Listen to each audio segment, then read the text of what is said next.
رسول اللہ صلی اللہ علیہ وسلم نے فرمایا، جو مسلمان کسی مسلمان کی عیادت کے لیے صبح کے وقت جاتا ہے تو شام تک 70,000 فرشتے اس کے لیے دعا کرتے رہتے ہیں، اور جو شام کے وقت بیمار کی عیادت کے لیے جاتا ہے تو صبح تک 70,000 فرشتے اس کے لیے دعا کرتے رہتے ہیں، اور جنت میں اس کے لیے ایک باغ مقرر کیا جاتا ہے۔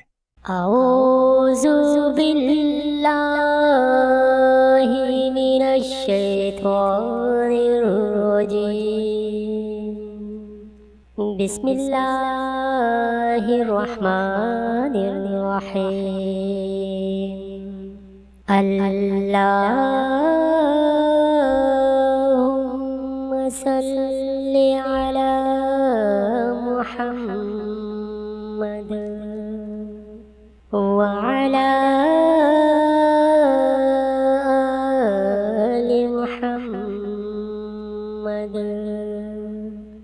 كما صليت على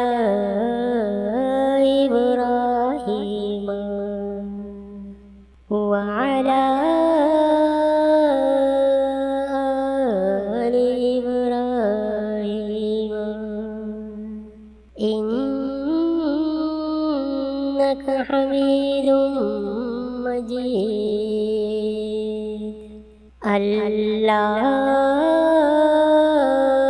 اللهم بارك على محمد وعلى آل محمد كما باركت على إبراهيم وعلى آل إبراهيم إنك حميد مجيد۔